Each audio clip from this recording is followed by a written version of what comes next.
Thank you so much. So now I want to introduce a good friend who's going to be speaking tonight. I have known Tom Murphy for quite a few years. He has been coming here to the Nordic and a lot to Denmark to help us out. I kind of have a feeling that he actually kind of likes it. He's sort of finding excuses to come here. Is that right, Tom? So you're pretending to serve us, but really you're just coming because you just... No, Tom, I just want to say that Tom, let me just say Tom has been an amazing encouragement for us here, especially in Copenhagen. And Tom, you've encouraged us so much over the years, given us so much insight. We love you. We think you're crazy, but we love you. So I just want you, can we just give a good applause for one of the most Danish people I know who don't live in Denmark? Yeah. Thanks. Thank you. Bless you.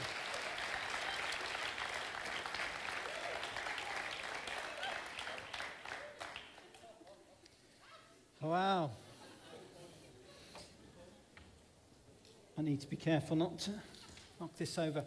It is really wonderful to be here. And I know that for Helen and Carsten, just hearing their story, because you've also got a team, haven't you? So there's and daughters, and that was probably a surprise that you were pulled up.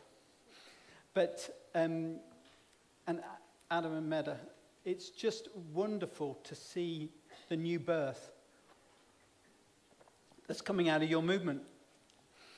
And what I want to look at tonight is summed up in two words. We're going to be looking at vision and obedience. But before we do that, I just wanted to express what a joy it has been for me in my friendship with Fleming in particular, Fleming and Anna, the way they have welcomed me into their home over the years, the way they've just embraced me and allowed me to feel so part of what you're doing here in the Nordic countries. God has given me a heart for you, and I just didn't expect it. It just came out of a strange situation where Fleming, many years ago, was looking for a new coach. And what had happened was that his existing coach had helped him get the church to about 300. And he sort of inquired if I'd be interested in playing that role, because we at that time were probably about 500 or 600. And he offered to pay me. And I said, I'd love to do this, but you can't pay me because I have no idea what I would be doing. I'm completely unqualified, and all I can do is share the experience that I've been living through. And in a sense, that's all I've done for the last 12 years, maybe 15, I've lost track. And that's partly what I want to do tonight, just share some of the experiences that I've lived through. For Helen and I, it's been a crazy journey. But we've loved just seeing what the Lord's doing amongst his people as we came into the vineyard. We just found home. I just walked in, and in a very broken state. At that time, I'm going completely off my notes, which is typical. And I've been assured there's no rush, so settle in. We do have a spotlight for anyone falling asleep, so no, I'm joking. I am joking. But there was a sense, and it's just sort of popped into my mind, that I need to share with you the broken place that I was when I came into the vineyard. I'd gone through the selection process with the Church of England. I'd had 2 consecutive dreams on 2 nights. And they're very brief. I was just, some of you may have heard this, but I was just walking across some sand. I was completely asleep, but in the dream, walking across this sand, and came to this massive wall. As far as I could see, up, across, and they were just massive. The size, the bricks would have been 3 here. They were just enormous. And then I just couldn't see a way through, and then the dream was over. That was it. The next night, exactly the same thing happened to me. But as I looked to the right, there was an archway through, and it just said ordination. over it. And we were in an Anglican church, so that started a journey of 2 years making ourselves available to be ministers in the Anglican church.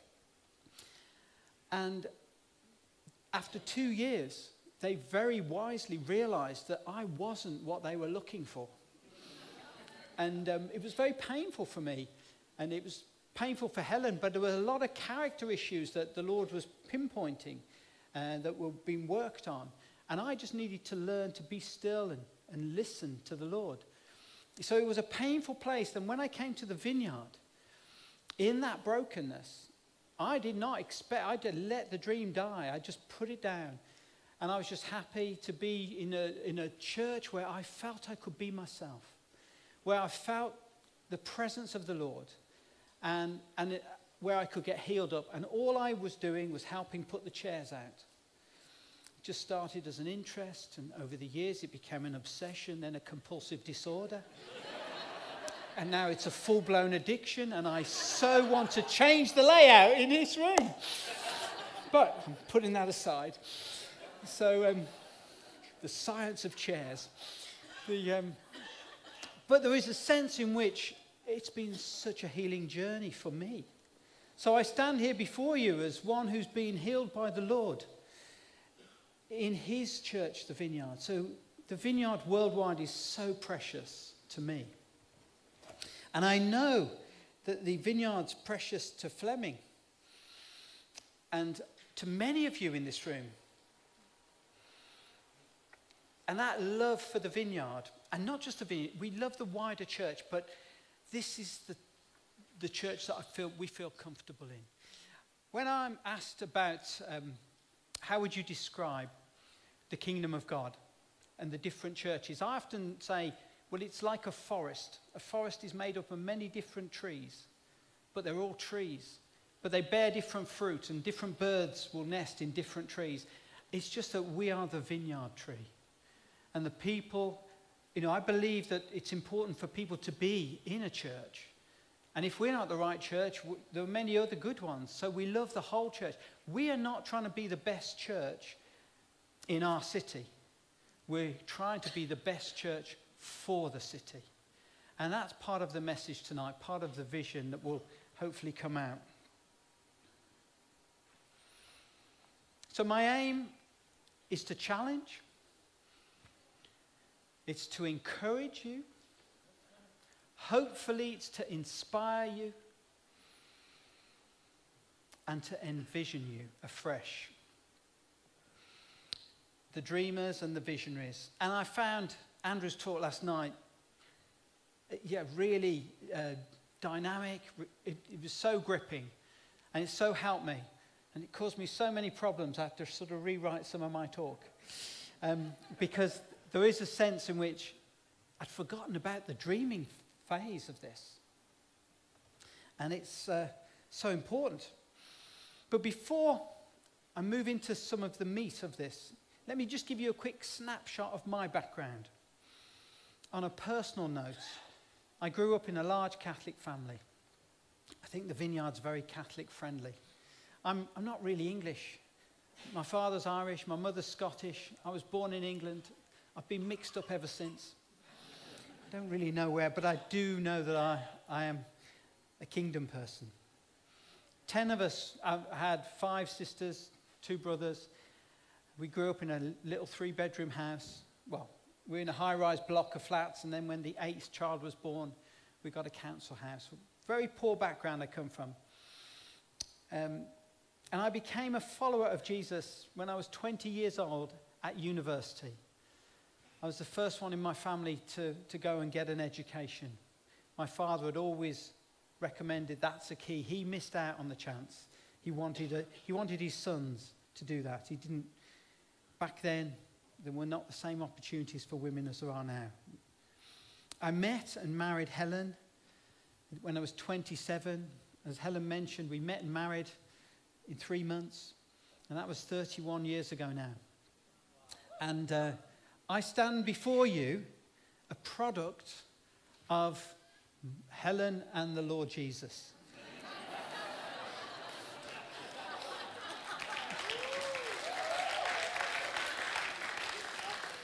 And I've recently become known as Helen's husband, which I love.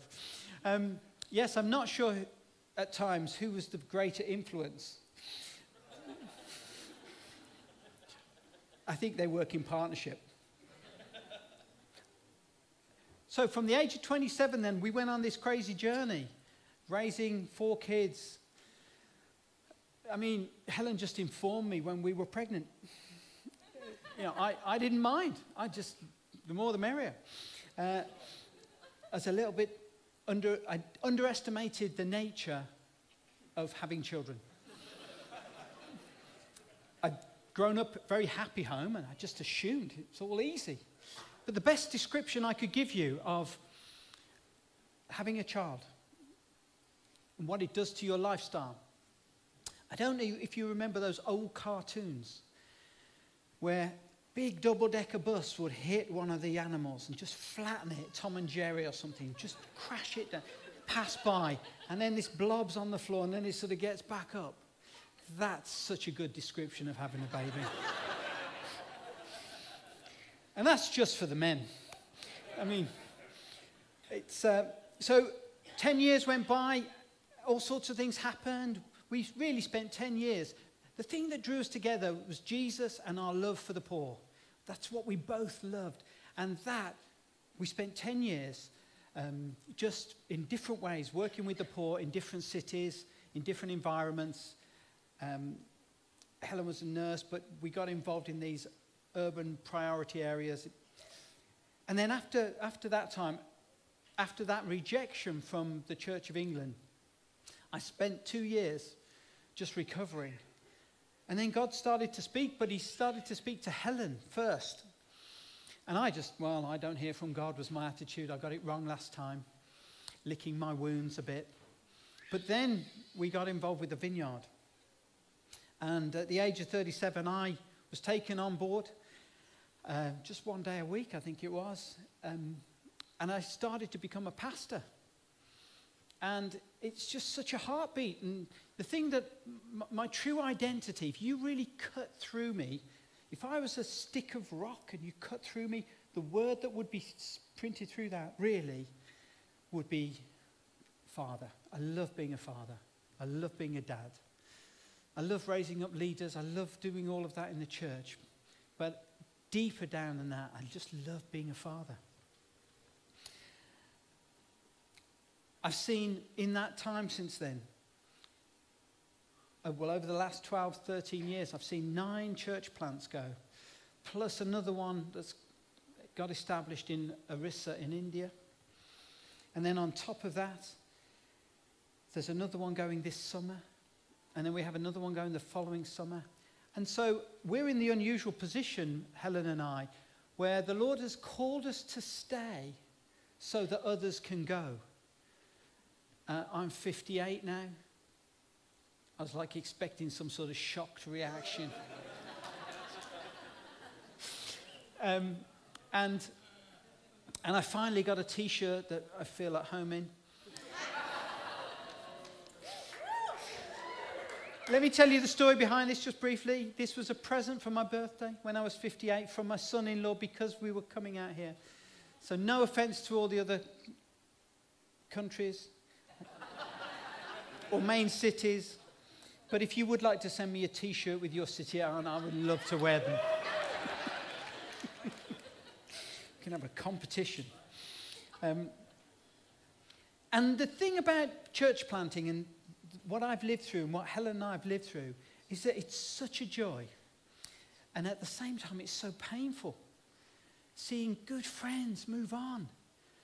There's a sort of an emptiness that's left and you have to start rebuilding. And there are times when I think, Lord, I don't think I can do it again. You invest so much and good friends go and you hope and you intend to keep in touch. Now for us, we have our National Leaders Conference at the end of January. And for me, that's like Christmas. We have 4 days. It's like 4 Christmas days in a row because it's a family gathering and I get to meet all the people that we used to know through our church who've gone out to plant. And I think that's what's going to be happening increasingly here. that as you gather and as you have your summer camp, that's where you meet together again and you hear the stories. But the important thing in all of this is that the kingdom of Jesus, the kingdom of God, is extended. For us at Trent,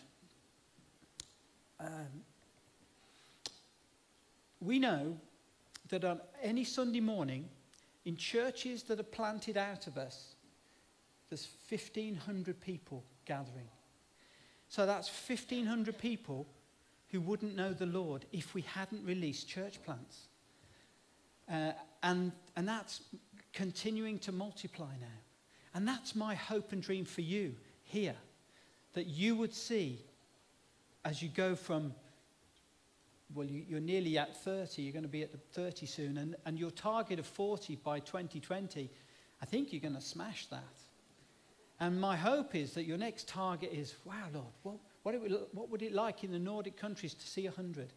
Because it doesn't matter about achieving it, but the dream needs to be big so that only God could achieve that. And then we get to play our part embracing that vision.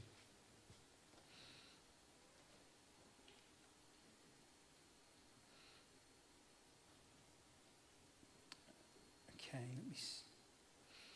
So the other thing I've lived through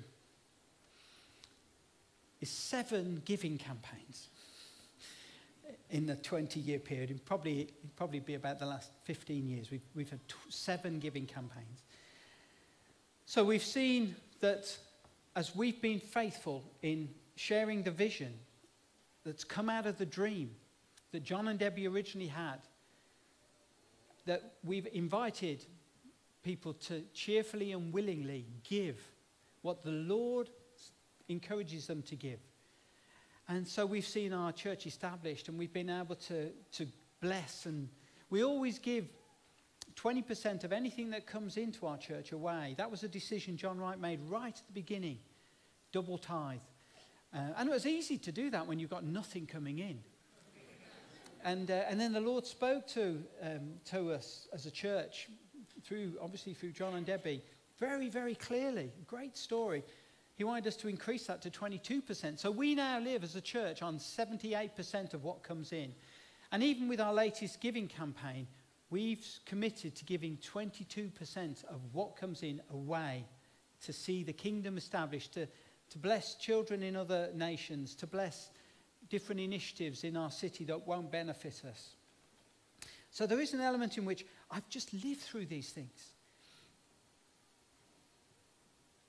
I've seen many ministries established. Again, I would emphasize it's through the Lord. Because we've had a dream that's then become a visionary. It's a compelling vision that's been birthed out of that dreaming. Then we've seen prison ministries. The Arches is the biggest suit-run cabin. Lots of different things. And also we've seen many young people mobilized. It's been a dream of ours to be a church that's relevant to people in their 20s. And that's still the vision that we have. But we have all ages. Half of our church is over 40 now. Yet we still have many of all generations. And so the sense for me is the church, the miracle of the church, the miracle that Jesus performs in the life of the church, is to have all generations gather, to bless one another, to work together, to honor and to raise up the name of Jesus. And so I think there's a message here. Let's start looking at the strengths of the different generations rather than the differences that make us, the weaknesses between us. So let's celebrate all the generations.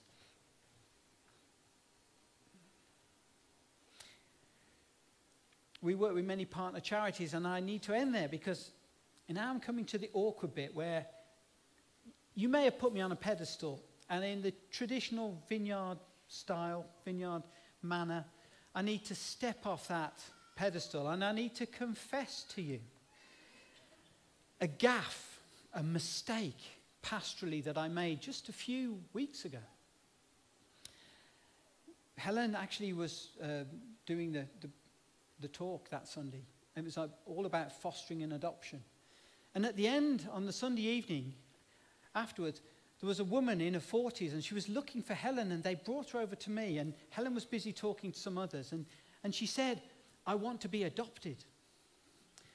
And I instantly thought, you completely misunderstood the message. This is not about something that's available to you as an adult. We've got a heart for those in our city that have no parents, that need safe homes, that need love. They need to recover from all sorts of abuse, neglect, difficult circumstances. So she completely, and I was a little irritated. And then I realized that she was Eastern European. And I just asked her, "Do you have your own place?" And her response was, "Yes, I do. I don't like it." And I thought, this is unbelievable. It's so irritating at that moment. And I just wanted to tell her to grow up and go away. Now, obviously, I didn't. But I started to just chat it through, thinking, how can I escape from this conversation? So I was looking around, didn't find it. And then I just asked, "Oh, where do you live?" Thinking I can connect her to someone. And she said, "I live in Beeston. That's where." And I just automatic mouth, "Oh, I live there." First mistake.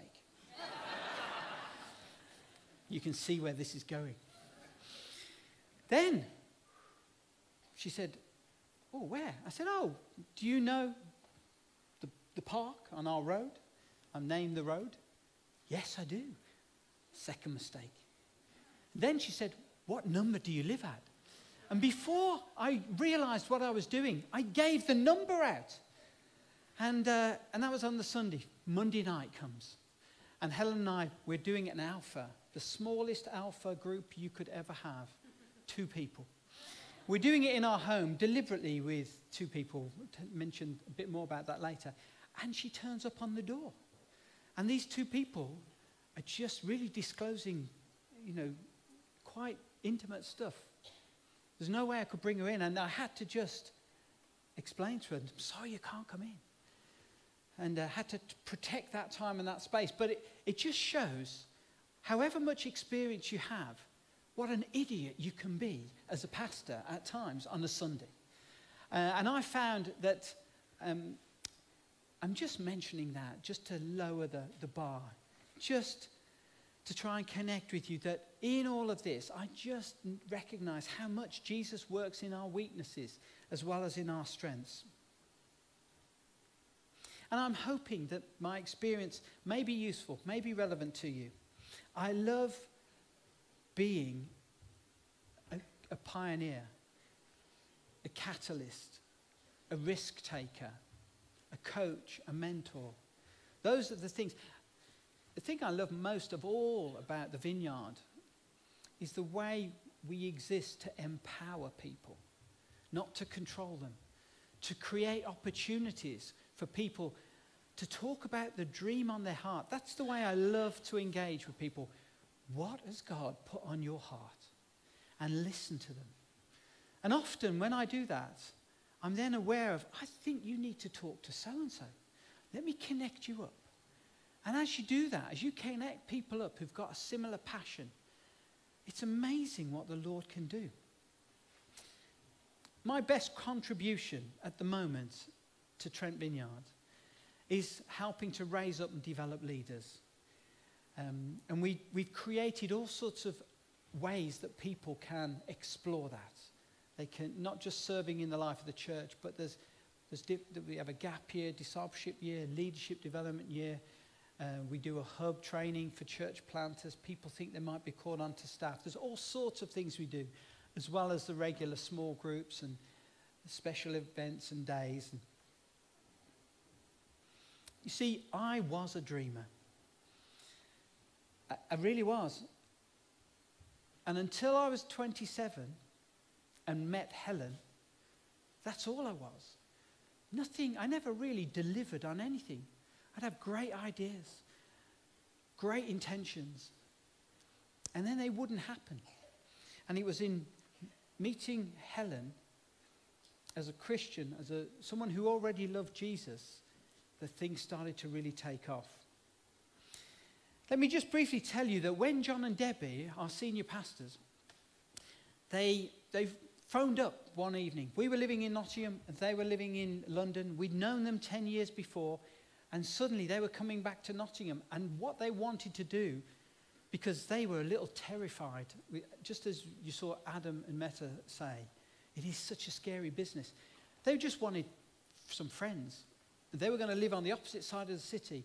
They came round for a meal that night. We were a little bit panicked because we had 4 daughters. We were living on a very rough estate, and they were quite posh from London.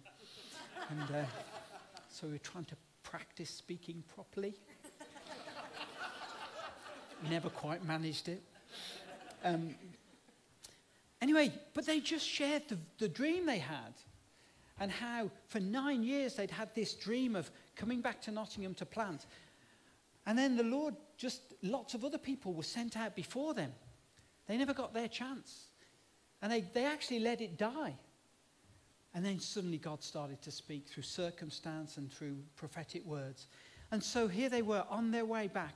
They were coming back to Nottingham. They came around for a meal. And then they described the vision that they had, the type of church that they wanted to plant. And I remember at the time thinking, I've never heard of planting.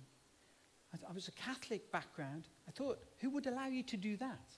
It was a new concept for me 20 years ago. But what was stunning was as they left, Helen and I both sort of acknowledged, wow, they've just described the way we always dreamed the church could be, but we just thought it never was going to be that way. And so the Lord started to stir us up. And then we went through a whole process of just wanting to be part of it.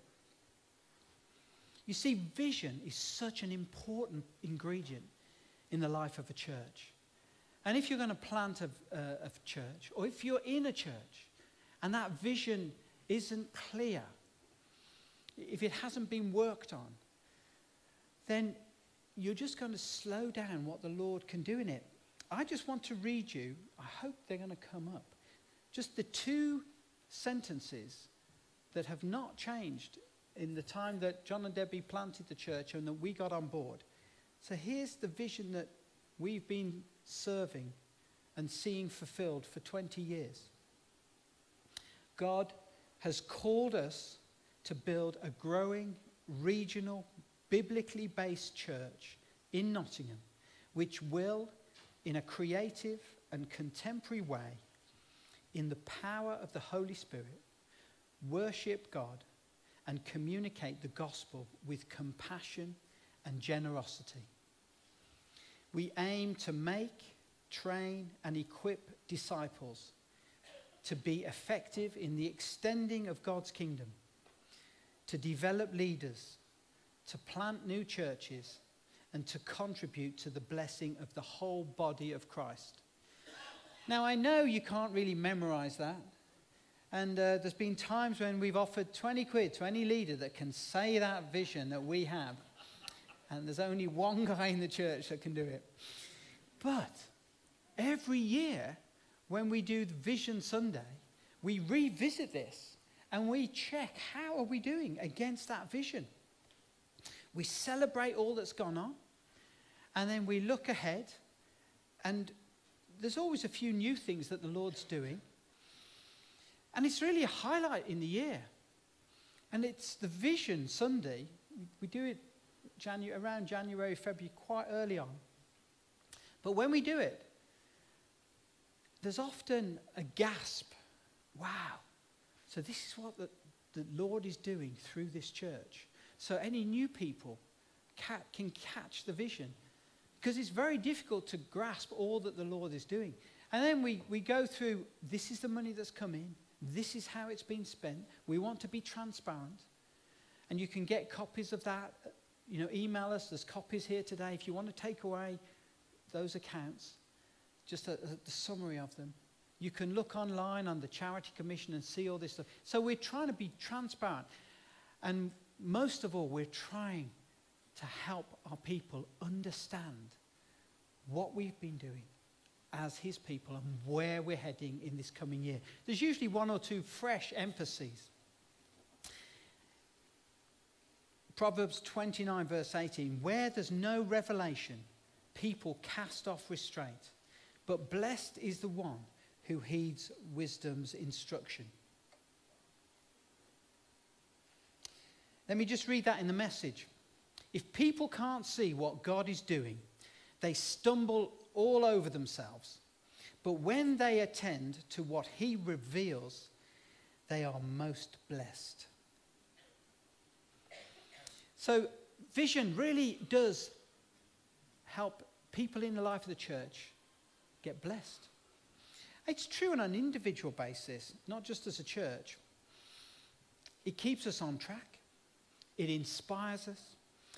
It helps us have a hope for a better future, whatever circumstances we're in. And I know many of you will have lived through in the last year difficult circumstances. There may be health problems. There may have been trauma in your family, work, all sorts of things. Conflict in the life of the church. There's many things. And yet as we gather to celebrate, vision helps us see where we're going and why we can embrace the pain and why the Lord wants us to be an outward-looking community that love his people and especially love those who don't know him. The vision you have as Vineyard churches in the Nordic countries to see lives changed by Jesus, it's inspiring. When I read the vision you had for this gathering, for this summit, it was inspiring. The vision you have to see our cities in your countries impacted and transformed by Jesus, it's a wonderful thing. The vision that you have to see the next generations equipped to impact the world. The wonderful thing about your vision is that without God, it's impossible. Your vision is powerful, it's inspiring. But how does that vision become a reality? Let me show you a short 5-minute video of 3 lives changed at Trent Vineyard that help us grasp what the vision is all about. Because it's not about buildings and it's not about ministries. It's about people's lives being changed. Let's watch this and see the miracle of God's church, the miracle of what Jesus does through his church.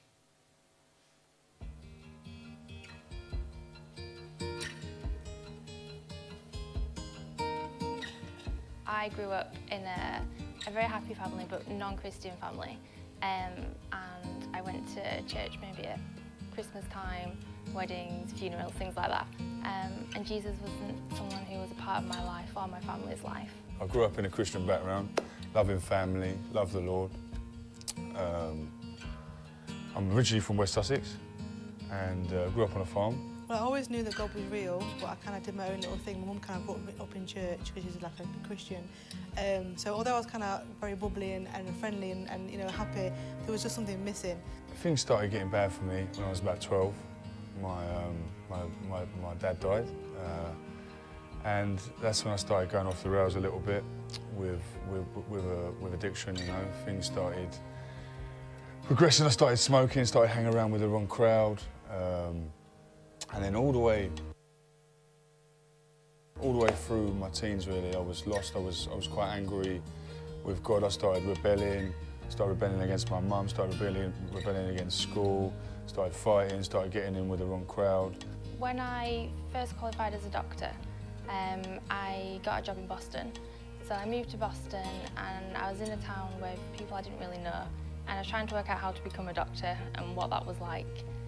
But at the same time, I'd also recently just gone through a breakup. And it was someone who I did really care about, and he was a really good friend before it happened. But following the breakup, he was actually someone that I became, you know, quite scared of.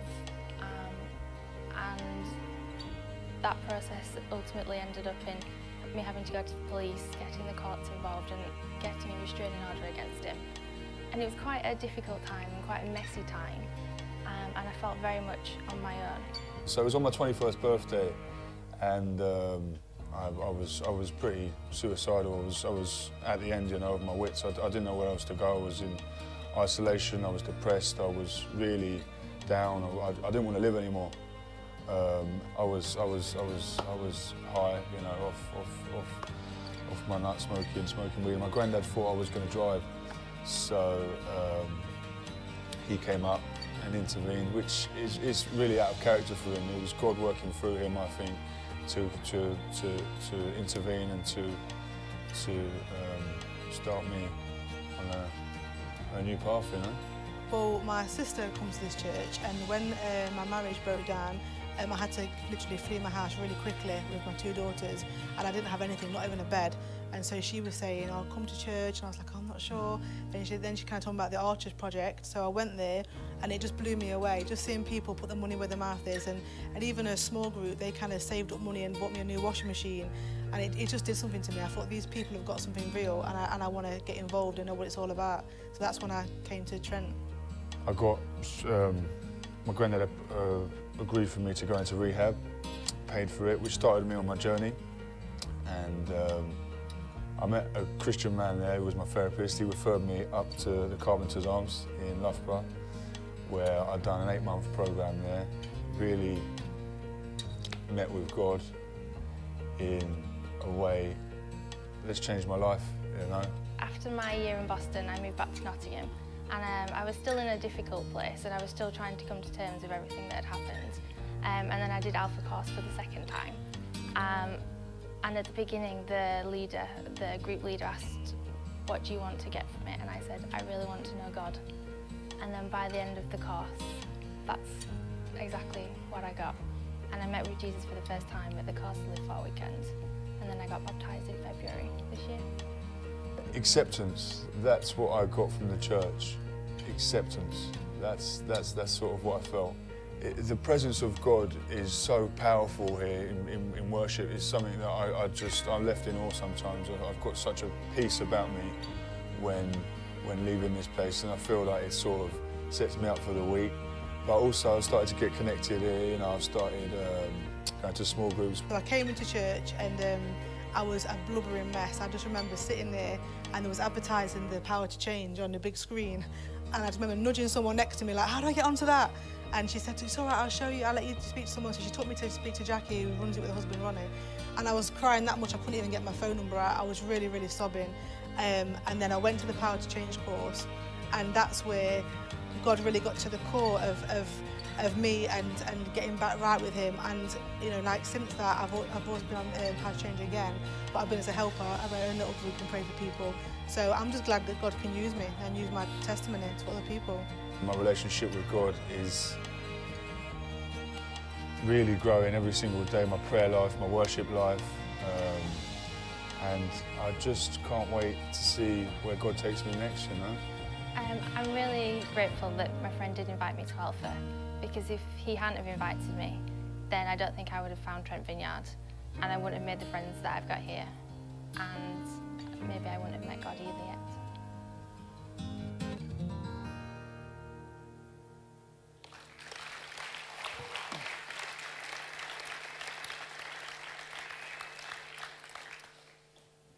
For me, that really helps, because that's why we do this, to see lives changed. And when you hear those personal stories and when you see them happening, where else could that happen?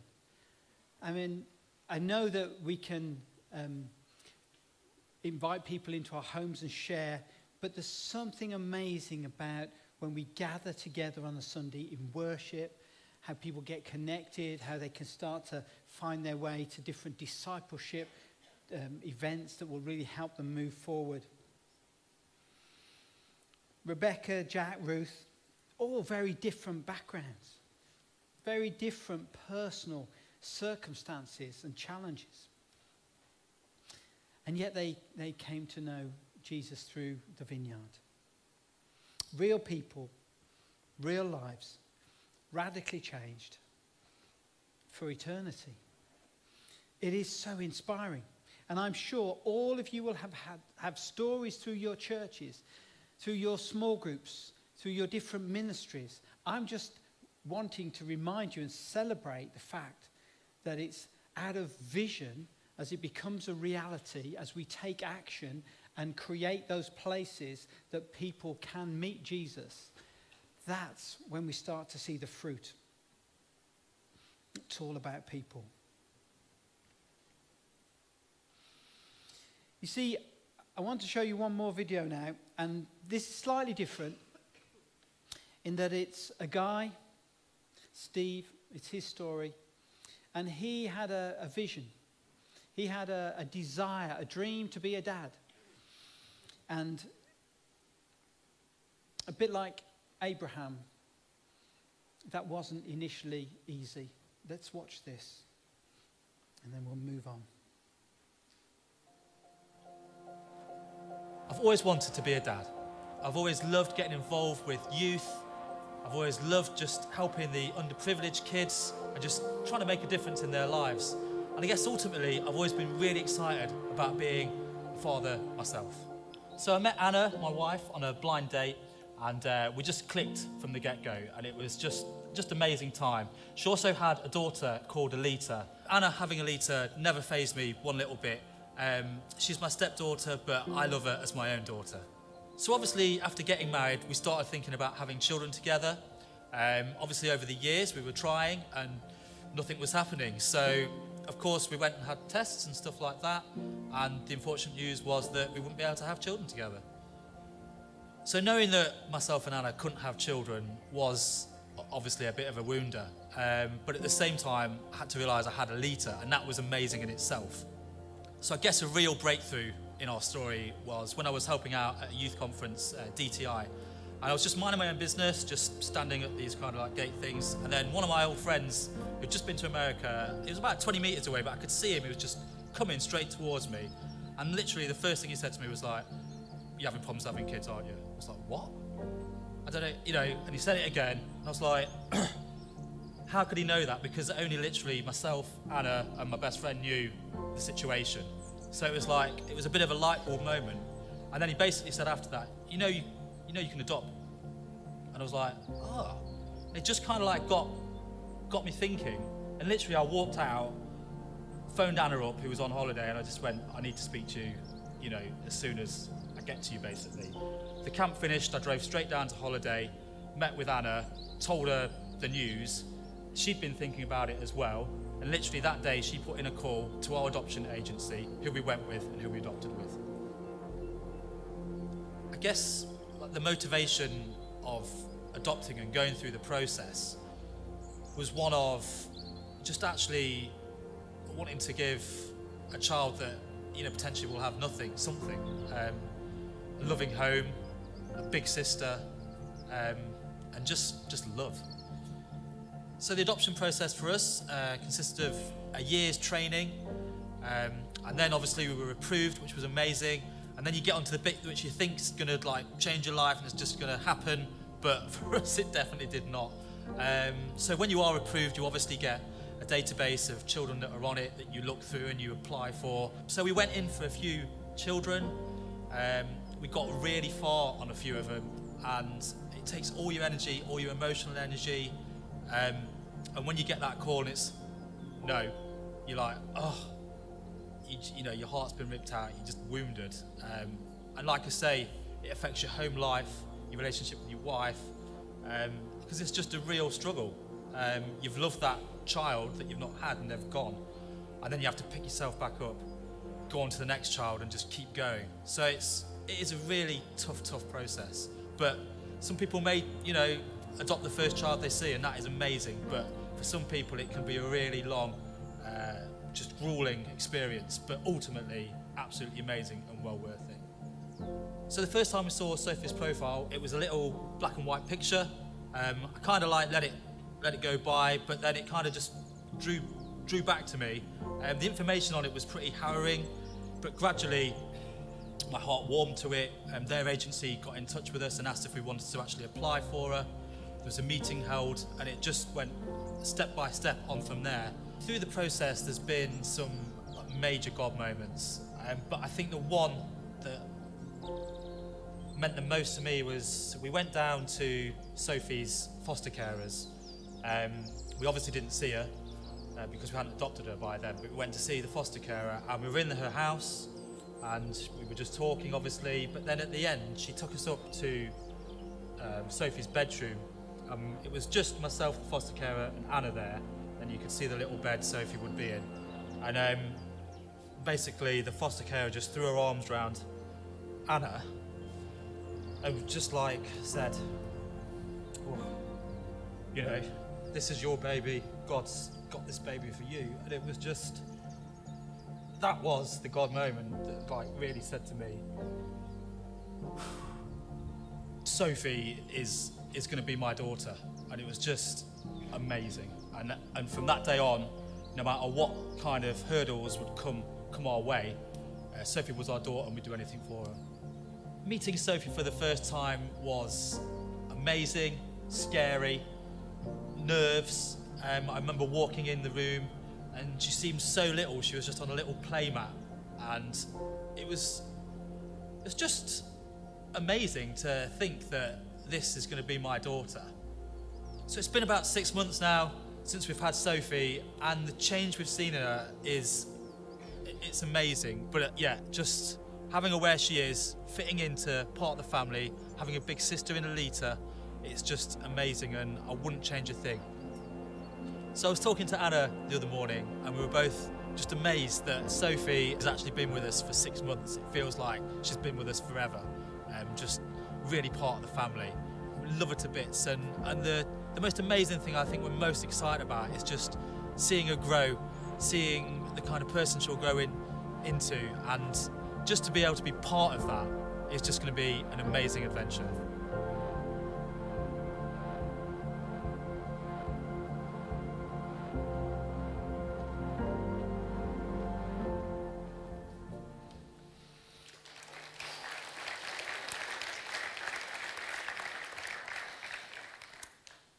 You cannot have a vision for your city and ignore the urgent needs of the children that don't have families. And I just have a sense in which there's an invitation there for us as churches to start to mobilize our people. It won't be everybody, but some of them will be called. And certainly for Helen and I, you'll hear more tomorrow about the fostering side of it, but for us to partner with our city authorities to try and help respond. We have over 600 children in care, children without homes in our city, and they struggle to find places for them all. So I'm just throwing that out as a sense of when we go from vision to action, we need to be responding to needs, the needs that we see in our cities. I've got a question for you.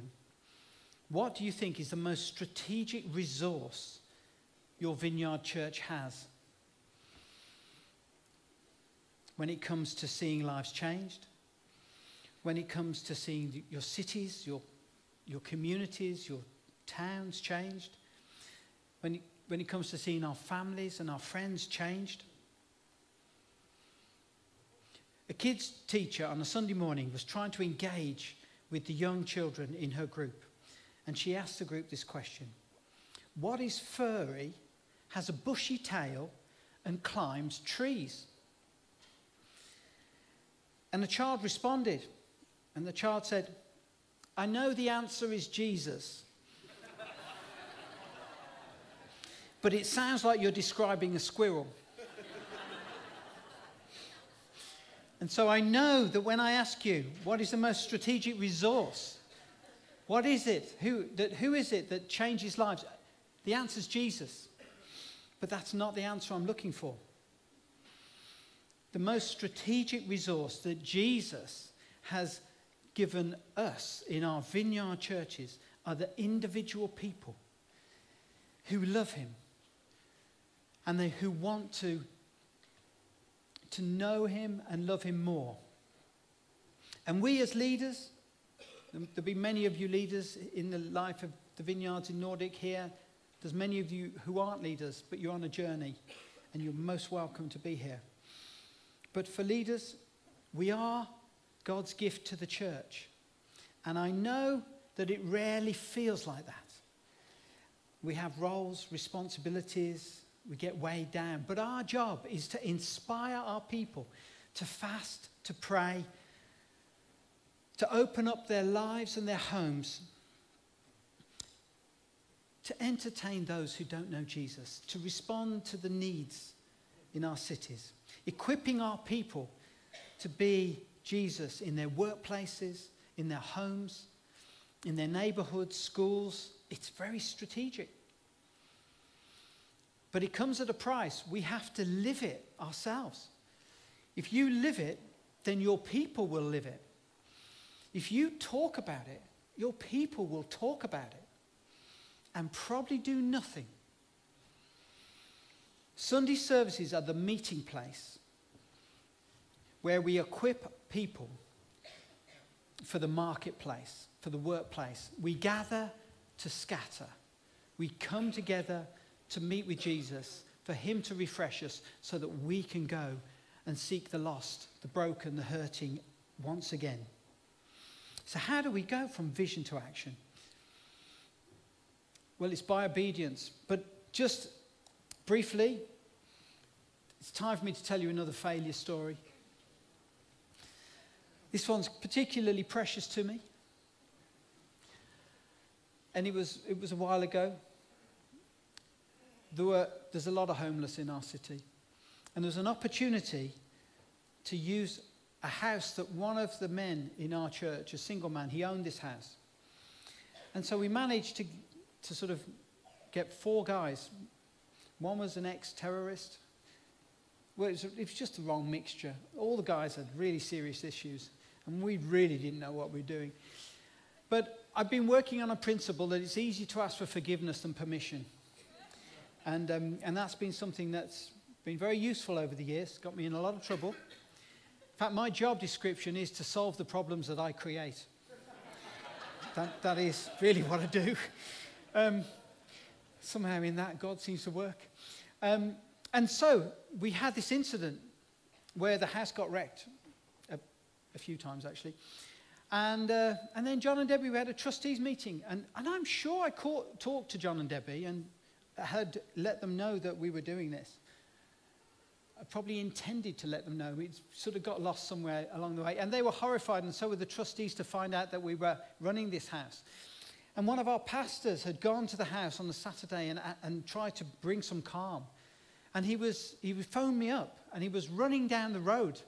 And he said, "Tom, I need some advice." And I could hear his panting. "What are you doing?" He said, "I'm running." I said, "Why are you running?" I said, "One of the residents is chasing me with a knife." "What should I do?" "Keep running," I said. He was running around a car, and the resident just said, "Just keep running." And that was the time at which I knew we needed to sort of close that ministry down, get some advice. And what we tend to do now is we work with established charities that know what they're doing. And I would encourage you to do that. Save yourself a load of heartache and a load of money that you can waste on redecorating people's houses that people you don't know have wrecked. But it's about obedience. And there was a sense in which that's not a sexy word. It's not a word that we enjoy. And yet it is such an important word. Without obedience, our vision just won't become a reality. There's several challenges that we face when it comes to being obedient to God. There's the personal challenge that we all have. I remember God was really speaking to me be about 4 years ago now. I was really frustrated with myself again. I was overweight. I wasn't very disciplined in prayer, and I was looking for more fruit of the Holy Spirit in my life, of self-discipline. And I really was praying about it, and had a real sense that God said, "Go to the gym." And I knew it was serious when I was struggling to carry one of my kids up the stairs. I think it was my grandson. I was thinking, this is hard. Anyway, Helen had already got involved, and I started to go along. And I just started to take responsibility for some of the decisions in my life. That's obedience. Just making wise choices. It's hard work. Sometimes, whether you're pastoring or whatever line of work, it's amazing how often we tell ourselves, I deserve that extra piece of cheesecake or whatever it is that it is for you. So I was learning to make wiser choices. So and I've been on that journey, and I'm still enjoying that journey. And along the way, I've met so many people that don't know Jesus, that it's been exciting. There's a family challenges we face. How as families can we engage with other families that don't know Jesus? In our small groups, how can we be running small groups that are more open to those that don't know Jesus? And then, of course, the challenge we face as a Vineyard Church. We put a lot of energy into our personal walk with Jesus. And for families, the Vineyard churches, they're great for families. The small group system we have is fantastic. People become disciples. It's wonderful. And I think on the whole, we do a good job in these areas. And that's obedience. People become transformed by the indwelling of the Holy Spirit. We're very much open to the move, a fresh move of the Holy Spirit. And I have a sense and an unction that this year is a big year for the Holy Spirit. And a real sense that the Lord wants to move in power tonight. So I'm hoping it'll just be chaos. I'm just speaking that over you. We're people that we love to worship. The worship that you've had here, it's just been priceless, hasn't it? It's been so moving. That's obedience, investing in worship. It's obedience. People remembering those in need, remembering the poor. That's obedience. We're good at that. It's part of our DNA. John Wright, right at the beginning of our church, he decided to employ me a day a week instead of an administrator. He really needed an administrator. The church was growing, and he just had a real sense that for some reason that they wanted me to come on board, and he wanted ministry to happen. And so ministry started to happen, ministry with the poor mainly. And then John had a bit of a panic because I was supposed to be lightening his load, and I seemed to be adding to his load. I'm quite good at adding to people's loads. And so he had a real wrestle with the Lord. And he felt the Lord say this to him. He told us again just the other day. God said, John, you look after the poor, and I will look after the church. And that's been our story. Remarkably, as we've looked after the poor, made the poor a priority. You have a very good system in the Nordic countries. Ours is not so good. But you could... Who is it? Who are the people group that God's asked you to look after who don't know him? Because if you look after them, he'll grow your churches. If you just look after your church and the people who already know Jesus, that's not obedience. What's missing? Here's my punchline. What is missing? And it's something that you're now seriously engaging in. But it's church planting. That's obedience. Many of us have avoided it. Many of us dread it. After events like this, all the senior pastors will be bracing themselves for those conversations with people. Say, I think the Lord's calling me to plant a church. I have a simple solution for that. We have a 3-year track. It's a flight plan. You know the way when planes are wanting to come into land, they have to contact the controlling tower. Well, I've now created a 3-year wait. So if you want to plant a church at Trent Vineyard, you've got a 3-year process you need to commit to. So I can, obviously some people might go early if they're ready, but it helps. We have a hub system. And I'm not sure that you've got it yet as a movement. This is an area that I think as a movement you might need to work on. How do you help, not just planting churches individually, but how do you help as nations, help one another in raising up and using joint resources to stimulate? I know you've got some great things happening, and it's wonderful the progress you're making, but it's a priority you need to keep at the forefront. You know, no senior pastor is going to enjoy this message. I know. I don't enjoy giving it. Well, I sort of do actually, but only because I'm living through the pain of it. But it's a serious thing, and it's a joyful thing, and it's a painful thing. But it's something that we do by faith, and we cannot please God but by faith. Hebrews 11:38, you know, and those who shrink back will not please the Lord. So I'm just throwing that out there as a challenge. They rarely come at convenient times, but if we get more intentional and if we start to be more organized, it's amazing you can start to increase the quality of what you do. Jesus came to be obedient. He came to surrender his life as a ransom for many. We know this. I was going to read a story to you, but I sort of feel I need to end.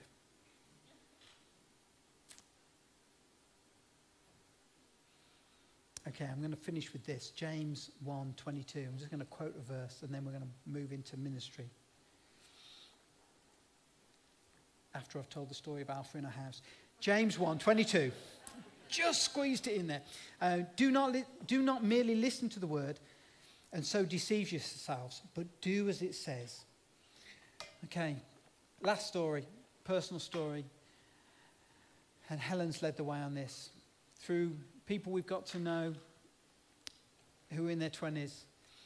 They've got all sorts of issues going on. Things that shocked me, actually. No idea what they were up to. What's become normal in that generation is really quite incredible. And we as a church have lost touch a bit. Anyway, so we've been doing this Alpha course. And of course, I'm used to, right, there's 8 weeks, you commit, here's the dates. We can't do that with these guys. We arrange one date.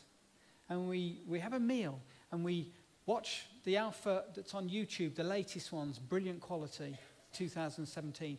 And then we talk about it. And it's amazing, just that personal hospitality. I was really nervous because it felt like, Helen, there's a massive amount of our time going into 2 people. And actually, the Lord's really challenged me about that attitude.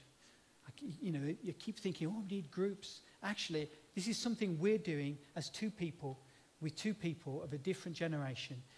And it was funny, really, because it was a bank holiday and must have got to about 11, half 11, and suddenly they were trying to call an Uber taxi, and they couldn't get one. And I was not in a place where I wanted to drive them home. It was a long way. And so they ended up staying overnight. And I remember thinking, right, you're in that bedroom and you're in that one, and I'm going to be listening out.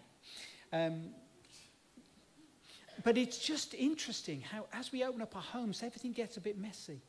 But I want to encourage you, don't always look to the church. What is it that you can be doing individually? What is it people can be doing to reach out to those that don't know Jesus? Let's stand. Let me pray. And then